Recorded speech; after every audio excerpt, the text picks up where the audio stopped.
Welcome to Today in Space, the All Things Space Science podcast. As always, I'm your host, Alex G. Orfanos, and we're here today for another episode of People of Science. We talk with people in the industry, we talk about their stories, they get to share where they came from, their origin stories, and what they're doing right now in the space industry.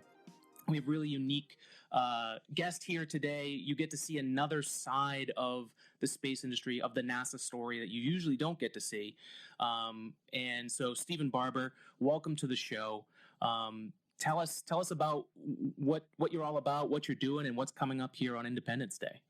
Hey, thanks so much, man, for having me on the air. I've been looking forward to this for the last couple of weeks. Great. Once again, my name's Steve Barber. I'm an award-winning filmmaker out of Los Angeles. So I'm actually sitting in my car right now because I was trying to get to the Reagan Library, but didn't have enough time. So I've been really fortunate. I've been partnered with Kelsey Grammer for about 15 years from the TV show Frasier. Done a lot of World War II documentaries. My website's vanillafire.com, should anybody be interested in my film work. Netflix is the great monster. They came in and they pretty much killed the independent filmmaker. So you were telling me a little bit about your story. You went out, I was looking for funding for films and it just disappeared. It just dried up literally in 3 months. It was just gone. And I had raised $10 million. So I needed to do something else. And it's funny, sometimes success sneaks through the back door disguised as failure. And I had Buzz Aldrin is a really dear friend of mine. I've known him for 25 years. I had pitched him a documentary. Well, he had gotten all kinds of legal problems with his kids a few years ago. It was all over the papers, blah, blah, blah, blah. And he had to shelve the documentary. I thought it was the worst day of my life. It ended up being the greatest day of my life because I went for a bike ride, which I'm going to go do here in about an hour. And I just kind of visioned monuments. And I can't explain to you why. I just visioned it. And I thought, boy, I can't do the documentary yet, but I want to do something because, like I said, I'm 62 and I grew up, I was 9 years old when we went to the moon. I watched all the moon launches and I said, what can I do? And I said, well, I'm sure somebody has done monuments. I mean, it's the greatest story in the history of the world, right? None. One. There was one monument at the Capitol, Jack Swikert, Apollo 13, which I had seen filming a movie in 2008. And so I thought, so I contacted this guy and I said, listen, I saw your monument years ago. It's gorgeous. If I can go to NASA and convince them to build some monuments, would you be interested? And there was this long pause, right? And I'm thinking, oh, this guy's going to be real proprietary and he's going to be mean as hell. And that was not the case. He goes, listen, Mr. Barber, he goes, we've been waiting for this call for 25 years. I mean, Jack Swikert had been sitting there. He goes, we usually get a lot of calls on our monuments and nobody had ever called us on that Apollo monument. So he goes, you're the first guy to ever call. He goes, you get it done, we'll build. And that's how it started. So yeah, skipping through all the details, I'm pretty relentless, made a lot of calls to NASA. Buzz Aldrin helped me get to the right people. Eventually NASA said, we're not going to pay for it, but we'll give you a location, which was just huge. I mean, when NASA said, well, I'll tell you what we'll do. We'll put your monuments in the back. They were going to put them in the back. And then as they saw the work that my guys were doing, they decided to put them in the front. They created this whole moon garden, which is mind-boggling. And for those that don't know, where is this exactly? The Kennedy Space Center. Cool. And so I've got the Apollo 11 sitting at the Kennedy Space Center for 4.5 years now. 2 million people a year see it, which is, and what's great about my story is I'm just a regular guy. I make a good living. I live in a rent control apartment. I drive a 2012 Kia. I'm not a man of means. But in America, if you have an idea, you have a vision, you don't have to be Richard Branson. You don't have to be Bezos. You don't have to be Bill Gates to do really substantial, significant work. And that, I didn't have my best idea until I was 57. So there's still hope. If you're 21 and you're floundering, don't worry about it. You got lots of time. So then I raised 750 grand for that. I raised 750,000 for Apollo 13 and then I built Sally Ride on the East Coast last year. I raised another 300,000 and now I have Sally Ride. I'm unveiling her tomorrow at the Reagan Library. I raised another 300,000. And I know it sounds easy. No, but it doesn't. No, and this is great because I'm an engineer, so I come at things from an engineering perspective. We do have, this is an independent thing. We have our 3D printing shop that, we've got some entrepreneurial stuff, but I wouldn't call myself a salesman or it's a skill that I've learned. I worked in retail. I now, work in the 3D printing industry and I help, close sales in certain cases. So I know the process, but I know it's not something that's for the folks who are in the STEM side of things. That aspect of working with working with humans or selling or those things are they're foreign. So it's good to get your perspective on it. Working with humans, as Seinfeld would say, humans, they're the worst. You know, it's the funny thing is the problem. I'm a pretty good sales guy. I've been selling for 45 years, right? The problem with this sell, and it's not a problem for me, but it's a problem for people I go to, is there's no return on investment. It's a different kind of investment. That's what I tell them. I go, look, this is about God, country, story, legacy, and patriotism. This is where you get to put your name on a human being that was so much better than you, so much faster, so much stronger, so much smarter, and you get to put your name. It's a legacy piece, and my pitch is like the air is going to smell better and the birds are going to sound a little better. Right, It's just, right. So it's a challenging sell because there is no return on investment in the financial sense. But to me, I mean, I can't be Buzz Aldrin. None of us can. Well, I can't be Neil. I mean, I got to build Neil Armstrong, Michael Collins, Buzz Aldrin. I mean, the first crew to go to another world and land on it.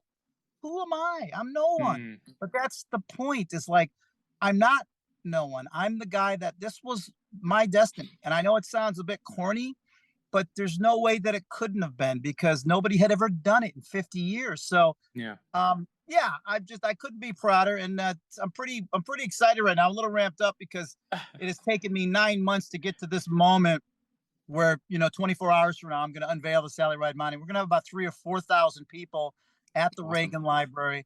It's just going to be huge, and it's kind of neat because that's about 40 miles away from where I'm in Santa Monica right now.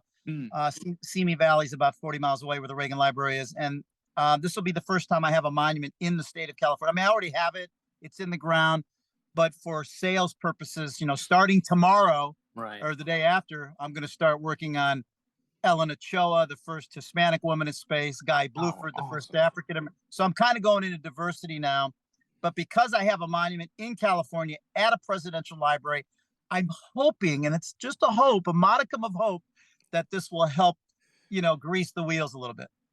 Yeah, I mean, we talked a little bit in our exchanges before we got on the pod here about American exceptionalism, and I think the space industry, especially where it's come over the last decade to get over that hump of post shuttle, there's so much that you can take from the story of what America did to get itself. It was ugly.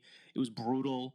A lot of people put their careers on the line to push politically behind the scenes to make sure that the funding got to these private industries to pump this up. And you're going around now to share the stories of those folks that, for the last decade, I've had people asking me, what's NASA doing? Right. And that's no longer the case. So I love that you're going around the country now to put up these monuments for what I would say is what the modern day exceptionalism is, which is the space industry for America. We don't have much to look back on as Americans right now, but our space program is right now at a peak we haven't seen in many years. And we're standing on the shoulders of giants. That's really, you think about, and it's hard for a young listener that wasn't around, who's in their 20s or 30s or 40s even. I was there, man. I watched John Glenn. I watched Gordon Cooper. I watched Alan Shepard as a little kid get in these little tiny spam in the can, they called it. I mean, these were suicide missions at best. That's a brutal way to describe it, yeah. But that's what they called it, spam in a can. And they had, like, they didn't even have a window. They would just shoot them up into space and say, "Good luck, man, Yep. Good luck. I hope you come on." It's like they didn't, what they had to do to get what the learning curve. And if you think about it, from 1903, from Kitty Hawk to the time we landed on the moon was only 67 years. Yeah. 67 years from the time Kitty Hawk flew to the time Neil and Buzz landed on the moon. And I always try to, and we did it on slide rules. People are like, we faked the moon landing. Yeah, we faked it 6 times, okay? Because the first 3 times wasn't enough, so we had to fake it 3 more times. It's like, but the reason we went, and this cell phone that I'm holding has 10 times more computing power than the lunar module that landed on the moon. But we still had, the reason we went is because we had pilots and we had guys that could navigate. Like the new Artemis that's going isn't going to have a pilot. It's going to be computerized. They're going to push a button and hopefully the thing lands, right? But that wouldn't have been the case had Neil Armstrong was heading into a huge boulder field. Mm. and he was one of the greatest rudder stick Navy pilots in the world. Yeah. And he took it off computer, and he got on the rudder, and he got on the stick, and he sticked it right down onto the ground. And people, I know they did it. Of course they did it. And they did it with protractors, and they did it with rulers, and they did it with paper. And their heads too, for anything else didn't line up. Like and they also had 400,000 people behind them. It wasn't like, when those two guys landed on the moon, there were 400,000 people involved with that. So for the lack of computing power that we didn't have at the time, we had manpower. Yeah. We had unbelievable scientists and guys that were in rooms that knew math. It's like, so it really, even me, here it is at, 55 years later, and most people don't understand the enormity of what it meant to land on the moon. Or like when I watched us land on Mars, and I watched that was in that parachute came up. That was just extraordinary. Yeah. To me, that was almost as monumental as the moon landing. And then I actually know the guy that put the microphone on the rover where we got to hear the wind. Oh, wow. The guy's a rock musician. He lives in the valley. That's amazing. It's a great story. I met with the guy. He's a rock and roller, and he knew somebody at JPL. So that's what's really great about transitioning now 55 years later, is that anybody and everybody can be part of the space program, which wasn't the case in the 60s. So that's what's cool about it. Yeah, absolutely. Like, and take me back to watching that on the black and white on the TV. Oh, remember it vividly. Tell me about it, because I love hearing about it. 1969. My dad was a General Motors engineer. July 20th. I don't remember what day it was. I remember it was during the day, and my dad putting the TV on the ground in black and white, of course. And my sister was like a hippie. She was 5 years older than me. And she just she wanted out. She's like, come on, is this the best we got? I mean, I want to go play, right? So we're like, Christina, shut up. We got to watch the moon landing, right? And I can just remember the land. You know what I remember the most? Landing on the moon. We didn't have a picture of it. We just had, CBS had this graphic from 1969 that looked like a graphic from 1969, and Walter Cronkite taking off his glasses and just going, oh my, you can Google it. He's like, it was such a profound moment in the history of mankind. And we shared it with the world. It wasn't just an American landing. It was a worldwide landing. And I'm not sure we could ever get that kind of viewership again, or that kind of, and that's my only intrepidation, or my only problem with what's happening in space now. There's just a very small percentage of people like you and I that care. It's not an overwhelming sense. I mean, I can't even tell you, 9 out of 10 people don't even know that Artemis went to the moon last year. They have no clue. They're like, what? We went to the moon? Huh? And that just blows my mind, because that should have been a #1 story every single day. And now we've got the first African American and the first woman going to the moon, which and first Canadian. First non-US, right? Yeah, the Canadian. That's fine. That's fine. All right, Canada. No, they're hitching a ride with us. That's cool. No, but my point is, it's like, I'm hoping that gets a little more airtime, because I'm sure it will. But I mean, the enormity, and that leads us back to Sally Ride. So Christina Koch, who's going to be the pilot in that Artemis next year, or whenever she's there because of Sally Ride. And that's why I built the Sally Ride Monument, because just walking around NASA, the only thing at NASA for women is the ladies' room, and it's like, there was nothing for women. There wasn't anything about women. There wasn't no. And I thought, wow, who could I build? And of course, I thought about Krista McCullough at first, because believe it or not, most people remember Krista. They don't. Sally's #2 when it comes to memory. People remember Krista because she was killed, right? So I thought, well, that would be a great monument. But then Sally just made more sense. She was a physicist. She was an astronaut. She was the first. She went up twice too, and she became. It's really interesting if you Google it. Reagan, this is how I got the monument, is that Reagan loved Sally. Reagan put Sally on the committee for the Challenger. Sally was on the Challenger. On the committee. He picked her. He handpicked her. Because if you look at the picture, there's 9 white guys with pipes. Yeah, And I saw it Sally, the other day.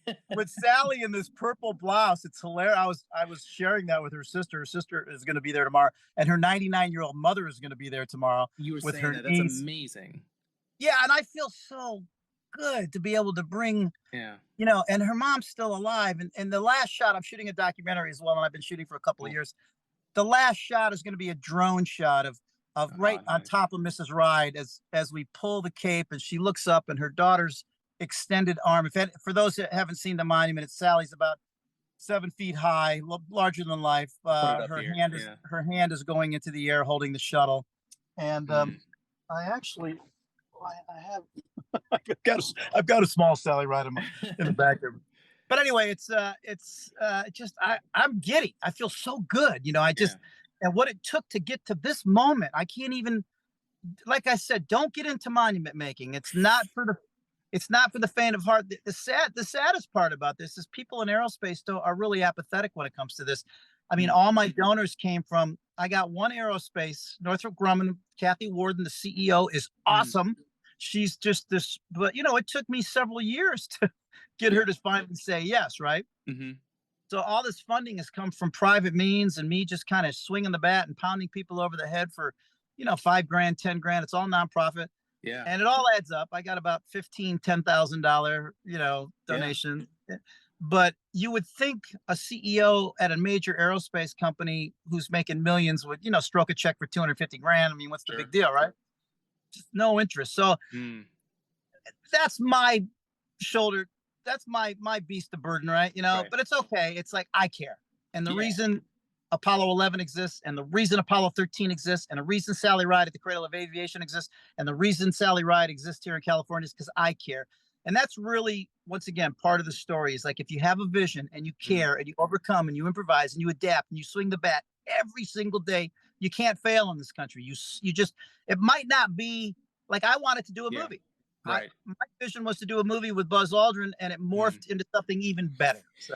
Yeah, well, and the whole reason this podcast exists is because I took a shot in the dark and aimed really high, and I ended up at a place that I this was like a digital resume for me when I first started this. And so it's become where I get to talk to people like yourself, right, and make connections and get to do the thing that I think I really wanted to do. I just didn't know at the time. And it's weird like that. You do learn those things when you put the effort in. And my family comes from Greece. I'm second generation Greek American.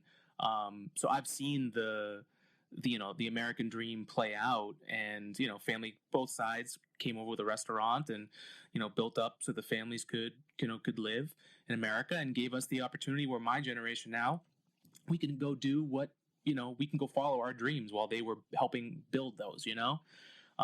So I think what you're doing is hugely important, and I think it's going to take more people like ourselves and some of the folks who are online talking about space all the time to get these aerospace companies to think a little bit more human and less technical, or just improve, right? Just get a balance of the two, because I really think that's part of it. They're thinking bottom line, and this is so this. Let me tell you what. If I was running an aerospace company, I would have the Apollo 11 monument in my lobby.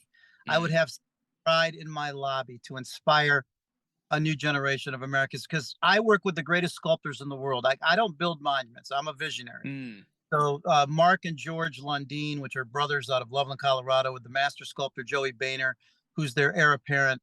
These folks, and I'm not saying this because I work with them and they're my partners. I'm saying it because it's a fact. They are the greatest American sculptors in the history of this country, bar none. I mean, bar none. And if you look at their work, and you can go to and they do everything by hand. They don't do no computer aided drafting. They do everything from photo. You should see their I was going to ask how that process worked. Yeah. Well, download. Most of their people, like Sally, have passed away.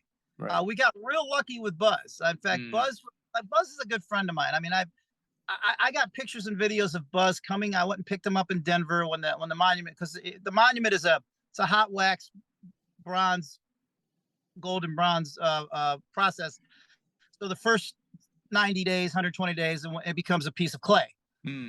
So I was able to convince Buzz to come to Denver and see his monument before we turn it And and he couldn't have been kinder. I mean, 100 of the townspeople. It was like Mayberry RFD. I felt like Andy Griffith, and I was with Ron Howard. Dun, dun, dun, dun, dun, and we Yeah. picked him up with his new hot wife. He's got a beautiful wife, Anka, who's a lovely soul. And he couldn't have been nicer. And he shook hands and he held babies and he took pictures. And I mean, he was just, and he was pretty giddy.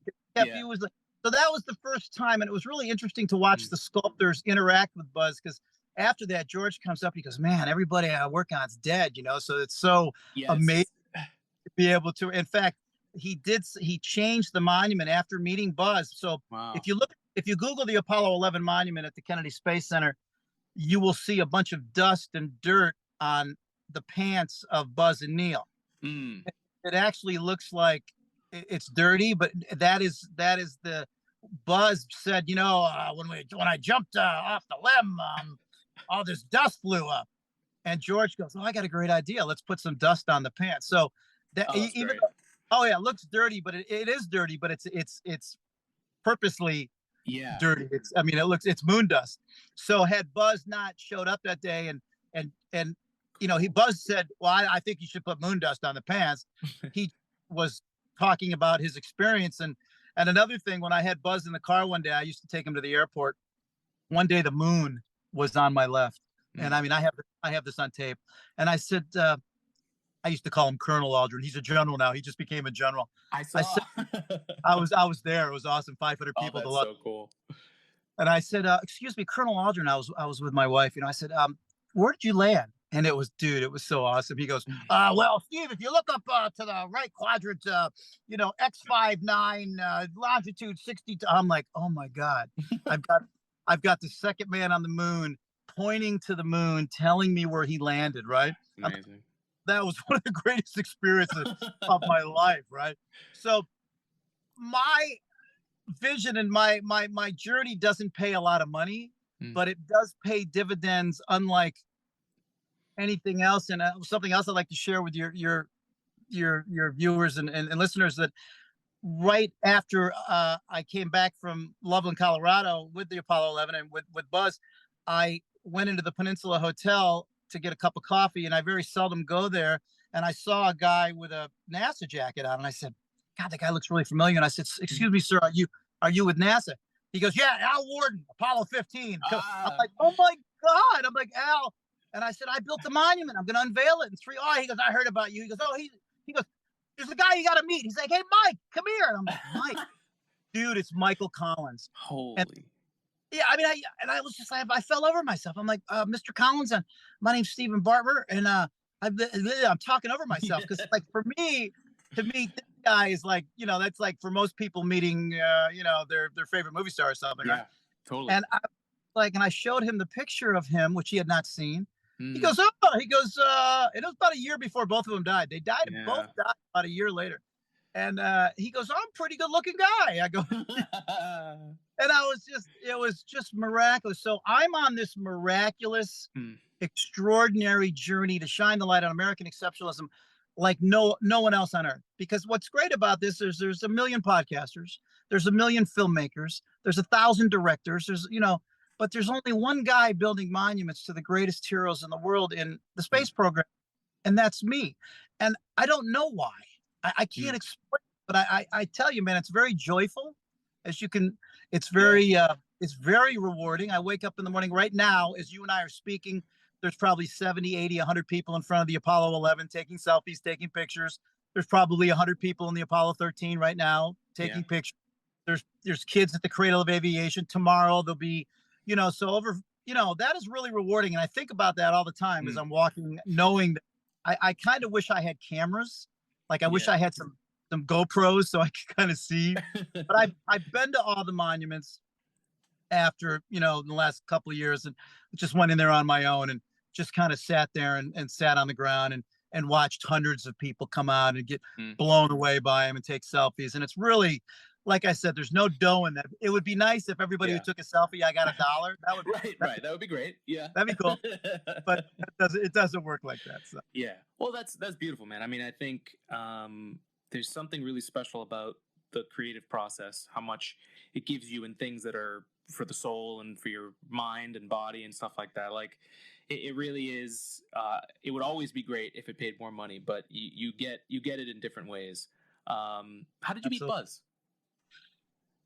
Buzz and I met 25 years ago at an event. Then he used to come to. I used to be one of the producers on a Oscar party called the Night of the 100 Stars, which is now defunct, with this legendary producer named Norby Walters. And Buzz used to come to this. I knew his first wife. I knew Lois really well. They used to come every single year. We just became very good friends, and we used to go out and have dinner. And my father was a General Motors engineer and worked on the moon buggy and stuff. So that was kind of our connection. And then what happened was he let me do a story. About 3 years into knowing him, I asked him if I could write a story. And you have to understand, Buzz 2003, 2004 isn't the Buzz Aldrin that he is today. He had Dancing with the Stars. Yeah. He was, he was still a regular astronaut, just kind of quiet, right? Wasn't. And I had done a story on him, and I got it. It was my first story that ever got published. It was called Spaceflight magazine, and it was in Britain. And it was called "What the Buzz?" Right? What's the buzz? Oh, nice. I still have it, and it got published, and that kind of got me into my journey. That was the beginning of the seeds that I didn't even know that were germinating. I had no idea. So I mean, this all has been done very organic. I didn't look for this. I'm a filmmaker, right? I make movies, right. I tell stories, but like yourself, because one door closed, you had to get creative. I'm like, okay, what can I do? Podcasting is growing. Let me try this, right? So, ingenuity and lack of opportunity can also, rejection is the greatest motivator in the history of the world. Boy, I mean, it is. I mean, had I not gotten rejected on that film by Buzz, and not by Buzz, but by what was going on in his family at that moment, I wouldn't even be talking to you. None of this would be happening. None of these monuments, all these monuments that are, $5 million worth of monuments that the world is seeing now are all built because I needed a project, because I lost something that was dear to me. So I like I said, I had my best idea at 57. Yeah. So sometimes I would have liked to have come up with this 25 years ago, but because patriotism was a lot stronger. Yeah. It was an easier sell. Well, the world, I'd probably be retired now, but this is, for lack of a better word, we'll use the word God, whatever the energy is that's allowing us to talk, and the universe, whatever, motivating me, has got me on this journey for a reason. And I'm just getting started. I want to build all the Apollo monuments. I want to build Challenger. I want to build Columbia. We have built. I didn't build Richard Husband. Richard Husband was the pilot on the Columbia 2003. He's at the Amarillo Airport. It's gorgeous in the orange jumpsuit. Cool. I didn't build that, but the Lundin sculptors build that. But it's gorgeous. It's been there about 20 years. And so we have a shuttle astronaut that we built. I mean, myself and the Lundin sculptors are the leaders in the space monument world. And and even if somebody wanted to start building space monuments, just to try to do it at the level my guys do it at. I mean, these guys are in their 70s. They've been sculpting for 58 years. Oh, they're just masters. Yeah. They're masters. That they are absolute masters. And how they do it and watching them do it has just been an unbelievable learning curve for me, because it's not fast. Once I get the deal, like, here guys, I got the deal. Here's the first payment. Let's go. Right. Yeah. Okay. Barber, get back to it in 6 months. Right. I'm like, 6 months. Right. Yeah. It's a very slow process, but very rewarding. That's great. I'm a maker here, with 3D printing and designing stuff. So like, I'm fascinated by the journey of making something, because it always seems to be painful, regardless of how easy it seems like it's going to be. It's always a painful process. So like, I'm interested in your 9 months of getting this done, because I think it's something, especially for folks who want to get into the space industry. There's a lot of folks who listen to this podcast who, got out of STEM or always thought about it, and they're thinking about it. Talk about the pain of doing this, because it is worth it, but it's something that I don't think many people say right off the bat. So I'd love, now that you're at the precipice of the next day when it's finally revealed. Yeah. Where are you right now? But I'm a mess, because I've got. Sorry to laugh. I know this well. I've got a very high maintenance, beauty queen wife. We're going one day. We're going to a hotel for one night, and she's packing for 7 hours. I'm like, sweetheart. And I was like, I got that going on, right? And it's good. I got to be real honest. I'll be glad when I'm through. I've done this 1, 2, 3, 4 times now. All right. So this is my fourth unveiling. This is going to be the grandest. The Cradle was great. Apollo 11 was okay. NASA wasn't really excited about me controlling the narrative, so I didn't have much to do there. Okay. Apollo 13, we did it in the middle of COVID, so it was horrible. The Apollo 13 really I was grateful to get it done. Right. I literally first payment for $100,000 like a week before the world went crazy. You're right when they remember that week. That's crazy. Yeah, so that was a wild week. Yeah. I thought I was going to lose it. I thought, oh my God, and then literally that day when the craziness hit, the money hit the bank, and I'm like, okay, I got it. We're in. Well, I was lucky. All through COVID, money kept coming in. Monument was being built. We didn't have to worry about it because we have a closed studio, right? But the unveiling was incredibly disappointing. I mean, Jim was there, Jim Lovell, Fred Hayes.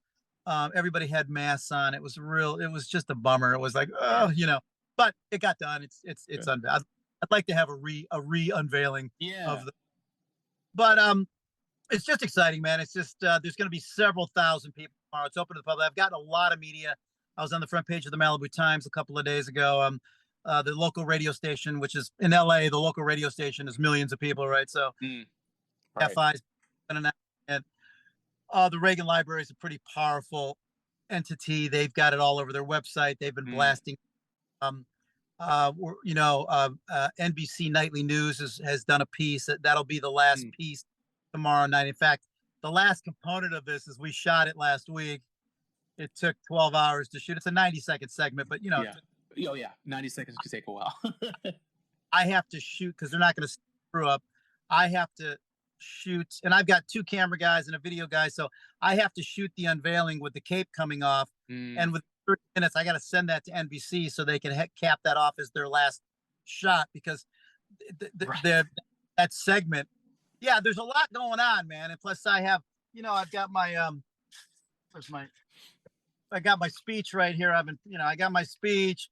Been practicing speech. Hey, everybody. Well, it's like, so, I got the speech. I got NBC News. I got 3 camera guys.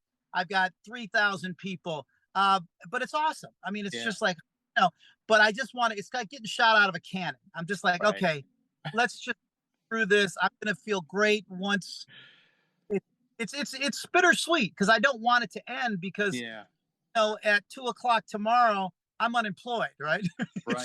Right. It's like, the next journey starts, whatever that is. Yeah. Well, on Ellen Ochoa, who's the first Hispanic woman in space, and I've already raised $50,000, and but I have to literally on July 5th, I've got to get on the phone. So what I do is I'm going to take all this creative that doesn't exist, take all the video and all the pictures of, we've got 5 speakers, and Sally Ride's mom is going to be there, and her sister and her wife and the kids, and it's, so I'm going to have all this creative. And this has never existed before. There's never been a female astronaut monument on the West Coast. This is the first non-Ronald Reagan monument in the history of the library. In 30 years, they've never done this before. But they started, and once again, it was just kind of like where fate came my way. They just started a Reagan Defense Forum.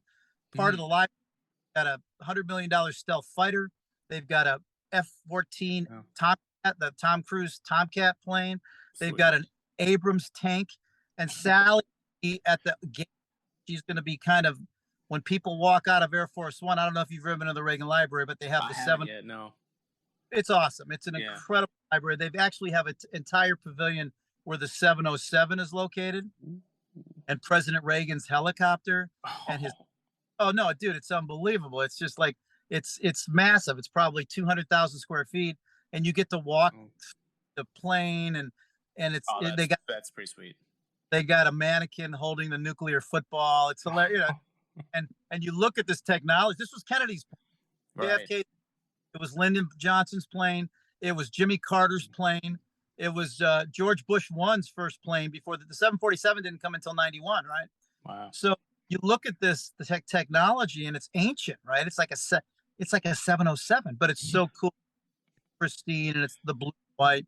So as soon as they walk out of that, there's Sally holding the shuttle, Mm, guide, guiding people back to the mm. Abrams stealth fighter and the F-14. So, and I didn't know they were building that, and like I didn't know they were building a moon garden at the Kennedy Space Center. Like, Yeah.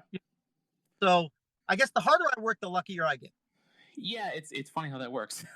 But it's like more shots at digging up another nugget of gold or something somewhere, right? It's like it's there, but if you don't dig, you're not going to get to it. Right. I mean, I get up every morning and I make 100 phone calls a week. I Yeah. send 100 freaking emails, and it's literally I'm a cold caller. I've Yeah. never had a tip in my life. I'm, I'm a one. I'm Steve Barber, the one off. Right? Um, but it's cool because there's nothing really when I think about everyone I've worked with from Rocket Mortgage, which was a cold call, Mm. David Granger, the Granger Corporation, which was a cold Oh call. yeah. All these independent, everyone I've called on was anyone I knew. I called them up and I said, "Hey, this is a really good project for your company. Give me a couple minutes and let me tell you why." Yeah. And I have a lot of passion. And people, it's never about the money because everyone I call on is a gazillionaire. I mean, everyone. No, 250 grand is not a lot of dough. 300,000 bucks is not a large amount of money for an aerospace company. Now, I'm not undervaluing $250,000. That's a lot of dough, but Right. for what I'm bringing to you, and it's not. It just really The isn't. the ask isn't outrageous. It is. It isn't, and Yeah. it's so simpatico with what you're doing, right? Mm. And anyway, it's like I said, it's my honor. I'm 24 hours away. In fact, this is the difference between being 62 and 22. So 40 years ago, I would have went out last night and Hmm. went to all the clubs, handed out my business card to people. And I thought about it, and then I was watching Seinfeld. It was about 7 o'clock. I said, with my luck, I'll go out. Somebody will cream into my car. I'll get in a car wreck. I'm like, if I just stay in this bed, I'll be able to wake up in the morning and get on the Space Today podcast, right? So, but that's the difference. Age. I would have never thought about that 20, 30 years. I just would have went out. But Yeah. now I'm like, I have one more car drive today. Later this afternoon, I got to Okay. go 40 miles that way and get into a hotel, which is a mile away from the Reagan Library, Oh, beautiful. and then I'm safe, right? Because Yeah. I wasn't going to. I would not risk this. I have to be there tonight. I can't. There could be. This is L.A. Yeah. We had an earthquake a couple nights ago, and I was like, oh, Really? well, just a shaker, like a 3 or 4 Yeah. Yeah. overnight, like just a 4, no big deal, Oh, right? you guys are used to But that, I guess. I never That's get a big used to it. event over here on the East Coast. But that was something I thought of. Going, oh Yeah. my god, please, like, because a major earthquake would halt this thing. This would not, Totally. So I'm like, okay, just God, wait till July 5th for the big one, please, right? So Well, that's great. Stephen, I have really enjoyed learning about your story. Like, I think, I mean, I'm optimistic. I've talked to a few folks like Jordan Noon, who's the CTO of Relativity Space, and I've asked a few other folks who work in the industry, like, do you think that space has the potential to make the future a better place, a more fantastic place? And I think their answers have been that it's not going to be space itself that does that. I think they're caught up, and you could tell me because you know a lot of these folks who work in these aerospace companies. I think there's a lot of human endeavor and accomplishment that we can take away from it, but I see there's so much focus on the technical and not about what could be done. Thinking real big. What do you think about that? Do you think what space is doing right now is going to help change the future, or is it going to be something else that does that? yeah, I disagree with Jordan. Space is the future, the Mm, dream, the hope. It always has been since Copernicus, since mm, Galileo. It's like, can you imagine what Galileo would? I mean, could you imagine if we could bring him back right now? That he mm. wouldn't even conceive that we landed on another world, that we've gone to Mars, that we've gone to Pluto. Um, the thing is, space is so vast and so overwhelming. And I mean, this telescope, this Webb telescope, blows my mind. It's like Yeah. sitting out there right now, just Yeah. scanning the universe, which I felt really small before the Webb went up there, and now I feel in we are so insignificant in the scheme of this universe, which is so incomprehensible. However, that's what that we don't have to worry about that because we're here, we're on Earth. This is our significance. You don't have to get out of whack because the universe is still expanding, right? It's like right now the universe has been expanding for 13.4 billion years. Oh yeah, wrap your brain around that, right? Yeah. Any of that. All we have to do is enjoy this experience, and does what space does is because we can't really get there. We can get there, and we are getting there. But I'm saying what it does is it drives the human mind to explore, and it opens up the cerebral cortex and the cerebellum and the synaptic cleft that would never have that kind of opening if you just stuck to terrestrial stuff. So when you see these, I go to the Mars rover all the time, and I look at these pictures of Mars.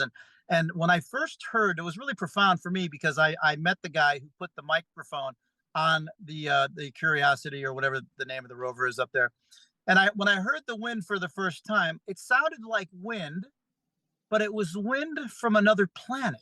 And that has never ever happened before. and that blew. I mean, I listen to it once a month now. I that, and it's like, and then the guy, in fact, the guy's a rock and roller, right? So like the morning I met him, he was all hungover, and I was gig. He goes, well, a buddy of mine worked at JPL, and he knew I worked with these microphones, and he knew I played guitar, and so they invited me in, and then I explained to them how this should work, and I'm thinking, and he didn't really understand the profundity of it. I said, dude, I said, you're the first person in the mankind to bring sound from another world. And he's like all hung over, and he's like, oh, yeah, man. Yeah, you're kind of guy, right? So yeah, it's endless. I always liken things, like I said, the greatest idea has not been thought of, not even close. The wheel has been around what, 6,000 years, right? 7,000 years.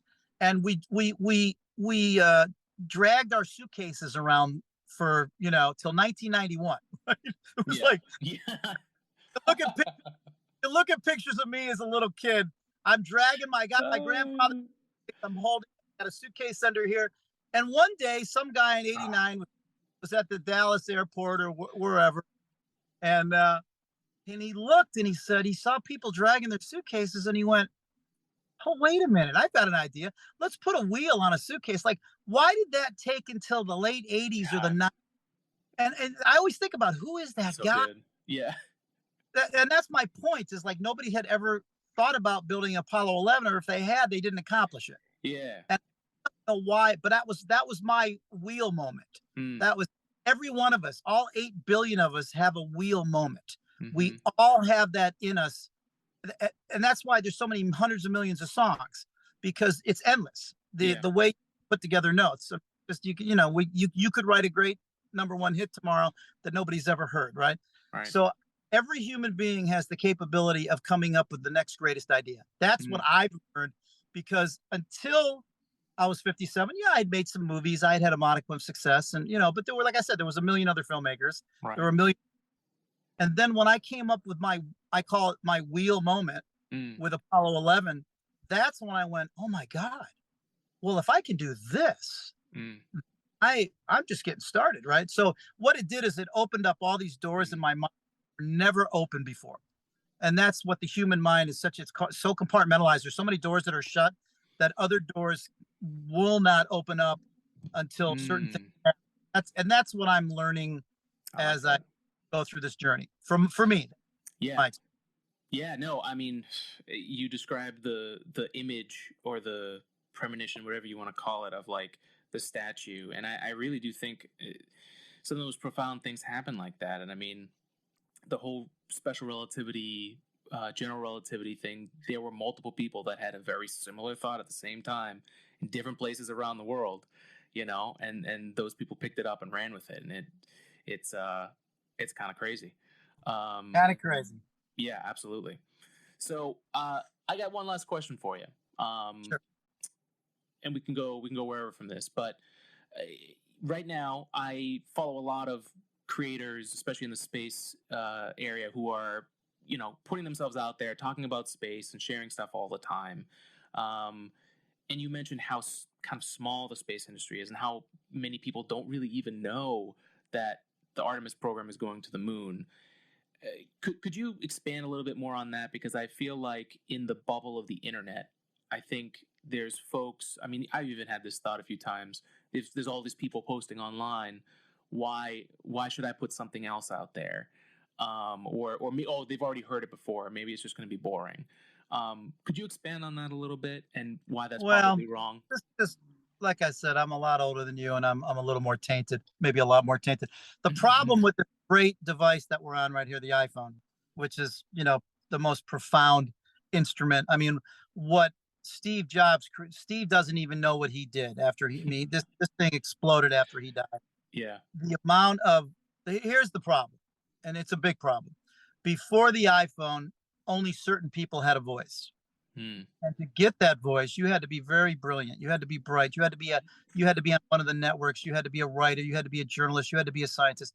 So only a very few had a voice. Yeah. And those few that had the voice were brilliant. We're Right. brilliant. To get to where they had to get to be able to get their voice out there, they had to have a modicum of, they had to have great intelligence. They had to have great education. That's no longer the case. 8 billion people now have a voice. Yeah. And that is a problem, because 7.9 billion of those people, we don't need to hear them. They have nothing to say.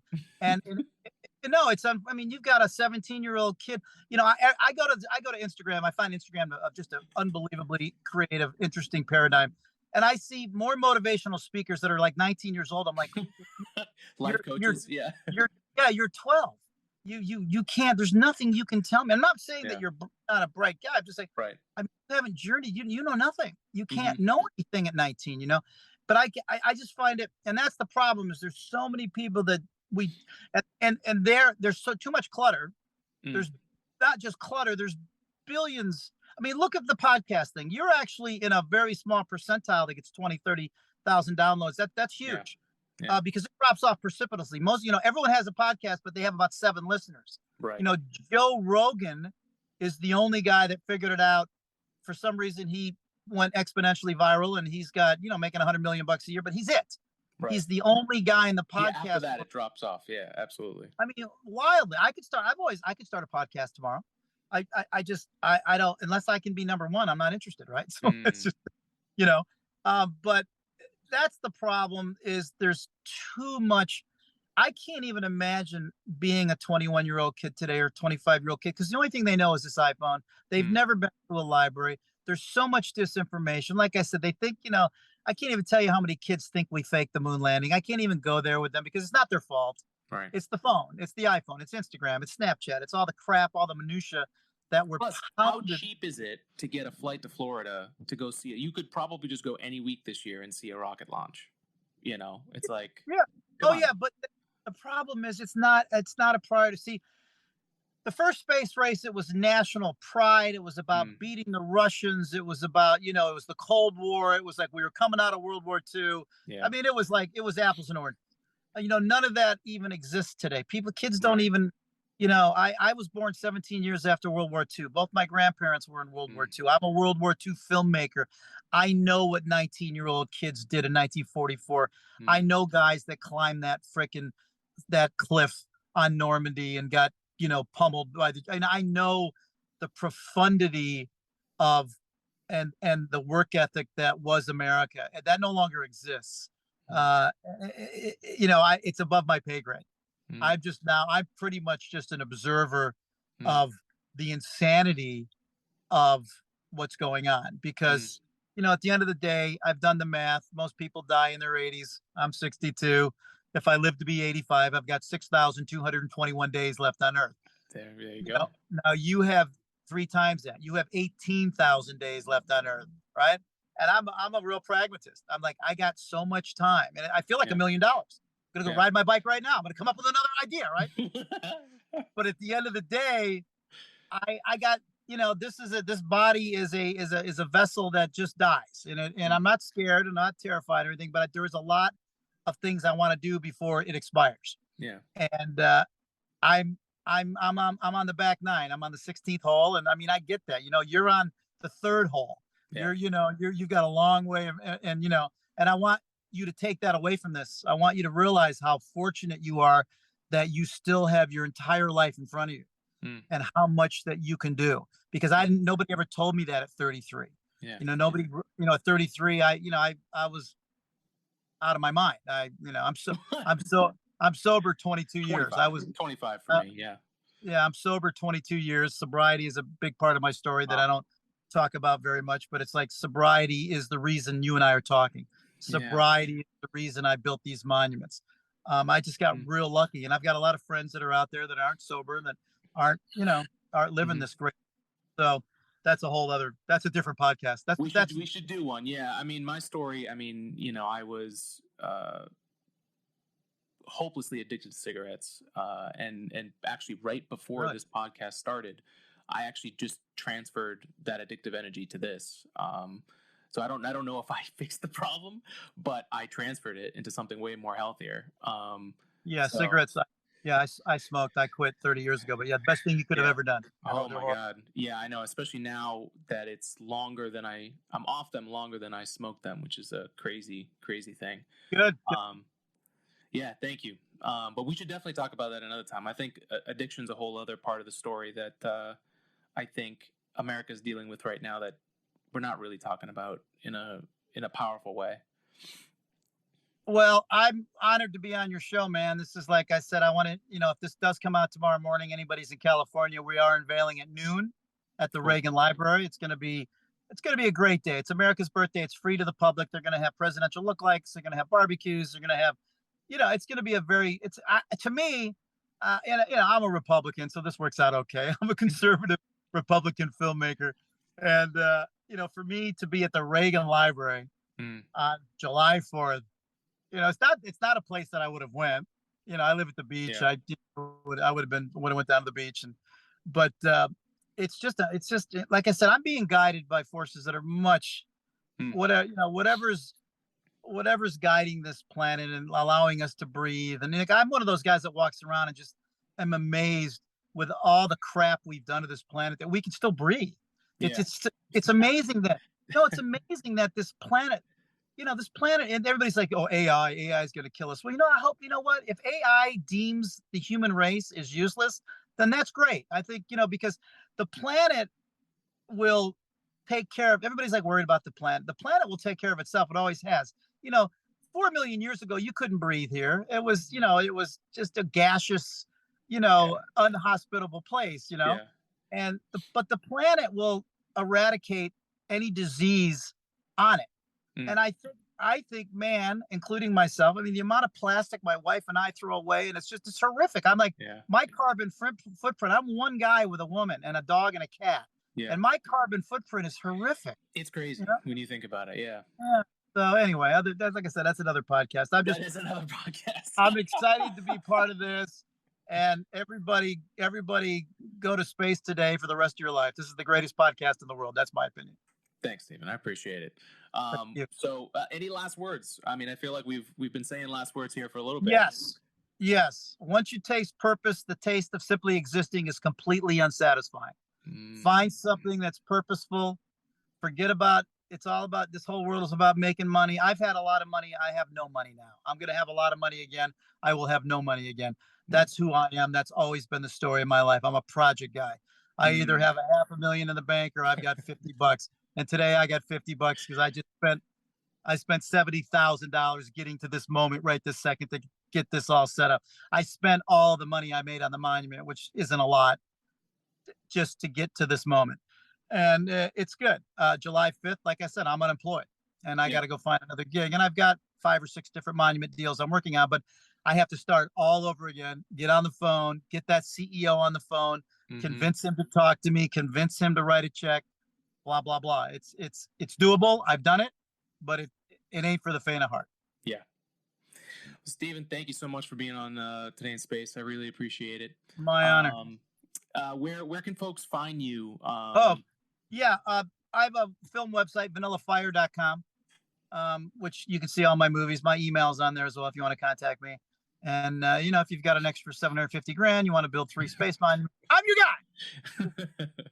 I can help you spend your money in either a profit or a nonprofit way. Oh, the one thing I am doing, this is interesting. So this was kind of a gift from this whole journey, is that a woman reached out to me from Wyoming last year, Effie Ellis. She's one of the state senators. She's the only indigenous senator they've ever had there in the state of Wyoming. She was able to pass state legislation for the first Moon Day holiday, which is in 2 weeks, July 20th. Yeah, so Wyoming's no, it's awesome. Wyoming's the only state in the country now that July 20th will be official holiday. I think it's a Thursday. It's all the banks are closed. I mean, it's all the post offices are closed. You can Google it. It's pretty wild.